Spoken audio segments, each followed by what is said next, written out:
पदोन्नतीतलं आरक्षण रद्द करण्याच्या राज्य सरकारच्या निर्णयाला काँग्रेसनं तीव्र विरोध दर्शवला आणि त्यानंतर सुद्धा या निर्णयावर सरकार ठाम असल्याचं चित्र पाहायला मिळतंय। पदोन्नतीमध्ये आरक्षण देता येणार नसल्याचं प्रतिज्ञापत्र राज्य सरकारनं उच्च न्यायालयामध्ये केल्याचा दावा ॲडव्होकेट गुणरत्न सदावर्ते यांनी केलाय। तर उपमुख्यमंत्री अजित पवार आणि ऊर्जा मंत्री डॉक्टर नितीन राऊत यांनी फसवणूक केल्याची तक्रारही सदावर्ते यांनी राज्यपालांकडे केली आहे। सरकारच्या निर्णयाला ऊर्जा मंत्री नितीन राऊत यांनी विरोध केला होता आणि त्यावर तोडगा काढण्याचं आश्वासन राज्याचे उपमुख्यमंत्री अजित पवार यांनी दिलं होतं। तर काँग्रेसला या निर्णयाची कल्पना दिली नसेल तर काँग्रेससाठी हा आता आणखी एक मोठा झटका समजला जातोय आणि त्यावरून महाविकास आघाडीमध्ये आता आणखी काही वाद रंगण्याचीही चिन्ह निर्माण झाली आहेत। आपल्यासोबत ज्येष्ठ वकील गुणरत्न सदावर्ते आहेत। सर, काय नेमकी भूमिका आहे? दोन्ही कोर्ट कोर्ट आणि हायकोर्टामध्ये भूमिका मांडली, काय राज्य सरकारने म्हटलंय? मला भारतीय संविधानिक पदोन्नतीचा आरक्षण हा हक्क आहे आणि तो 50 लाखाच्या जवळपास मागासवर्गीय अधिकारी कर्मचाऱ्यांना लागू होतो। त्या संदर्भामध्ये संविधानिक आर्टिकल 16 खाली आरक्षणाची पदोन्नतीच्या संदर्भातली तरतूद नमूद आहे। असं असताना राज्य सरकार एका बाजूला मंत्री म्हणजे अजित पवार असतील, ते समितीचे अध्यक्ष आहेत याच्या पदोन्नती आरक्षण समितीचे, ते असं सांगतात की आम्हाला पदोन्नतीत आरक्षण द्यायचं आहे एका शासनाच्या निर्णयामध्ये। दुसऱ्या शासनाच्या निर्णयात असं बोललं जातंय की पदोन्नतीमध्ये आरक्षण देऊ नका 7 मे 2021च्या। त्या उलट नितीन राऊत सांगतात की कोणत्याही परिस्थितीमध्ये आरक्षण दिलं जाईल आणि नाही दिलं तर सरकारमधून बाहेर पडू, मोर्चे काढू, लोकांच्या आंदोलनात भाग घेऊ। परंतु वस्तुस्थिती मात्र वेगळीच आहे। माननीय उच्च न्यायालयामध्ये शपथेवर राज्य सरकारनं सांगितलं आहे की आम्हाला आरक्षण द्यायचं नाही। मी तुम्हाला पॅरेग्राफ नंबर 7 जे की राज्य सरकारच्या वतीने दाखल केलेला आहे त्याच्यात स्पष्टपणे सांगितलं आहे, taking into account all the aforesaid facts and circumstances the state government has issued government resolution dated 7 may 2021 whereby it is directed to grant the promotion as per the seniority and the said GR।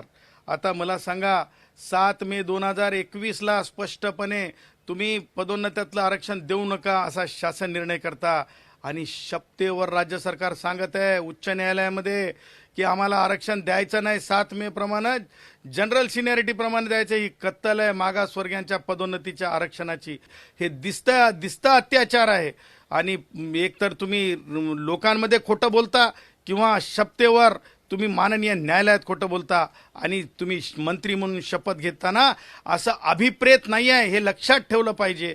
असं मी म्हणेल की हे चुकीचं वागणं, मंत्र्यांचं असंविधानिक शपथेविरुद्ध वागणं आहे। तुम्ही या संदर्भात राज्यपालांची सुद्धा भेट घेतलेली आहे।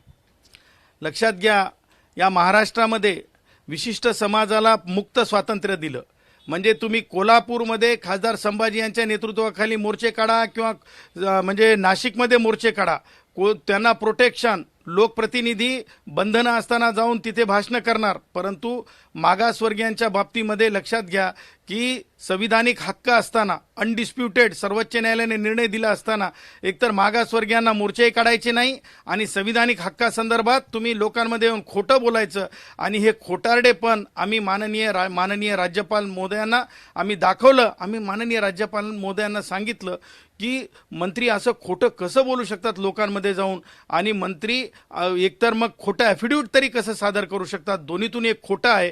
तेव्हा माननीय राज्यपालांनी एक संविधानिक प्रमुख राज्याचे या नात्यानं याच्यामध्ये भूमिका बजवावी आणि 50 लाख मागासवर्गीय अधिकारी कर्मचाऱ्यांना न्याय द्यावा अशी आम्ही मागणी केली आणि अजित पवार आणि नितीन राऊत यांच्या संदर्भात एक चौकशी असावी अशी देखील आम्ही माननीय राज्यपालांना विनंती केली।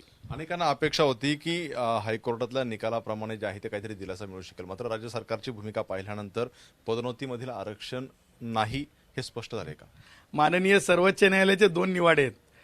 जसं मराठ्यांच्या आरक्षणामध्ये माननीय सर्वोच्च न्यायालयाच्या संविधान पीठाने निर्णय दिला, तसाच माननीय सर्वोच्च न्यायालयाच्या संविधान पीठाने पदोन्नती आरक्षणाच्या संदर्भात निर्णय दिला आणि त्याच्यामध्ये मागासलेपण मागासवर्गीयांचं कोणत्याच अर्थाने मोजू नये आणि त्यांना ते हक्क द्यावेत। त्याच्यात पदोन्नती आरक्षणाचा हक्क आहे, तो मराठ्यांच्या आरक्षणाच्या आधीचाच निर्णय आहे। त्यानंतर तेवढ्यावरच थांबलेलं नाही आहे कोर्ट, त्यासोबतच इतरही निकाल आले, ज्याच्यामध्ये माननीय न्यायमूर्ती चंद्रचूडांनी जे आहे कर्नाटकाच्या केसमध्ये स्पष्ट सांगितलं की माणसाची लायकी आणि पात्रता त्या पदावर गेल्याशिवाय मोजली जाऊ नये. आणि त्यासोबतच मागासलेपण मोजण्यासाठी रोस्टरचा पॉईंट पाहायला जात असतो, हे स्पष्ट नमूद आहे. कोणत्याच अर्थाने मागासवर्गीयांची पदोन्नती सर्वोच्च न्यायालय म्हणतंय तुम्हाला रोखता येत नाही.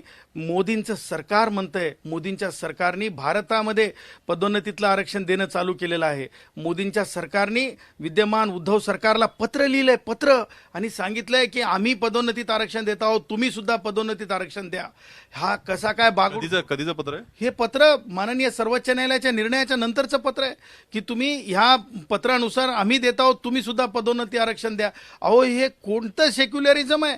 हे खरं की खोटं? ही कशी बेगडी संविधानाचं प्रेम आहे? हे कोणतं बेगडं मागासवर्गीयांच्या प्रति प्रेम आहे? अजित पवार, शरद पवार, तुम्हाला बोलावं लागेल, अशोक चव्हाण उत्तर द्यावं लागेल. आणि म्हणून आम्ही वारंवार वेदनांनी सांगत आहोत, माननीय सर्वोच्च न्यायालय मराठ्यांना आरक्षण देऊ नका म्हणते, तिथे तुम्ही रडवड करता आणि मराठ्यांना कशा प्रकारे द्यायचं पाहता.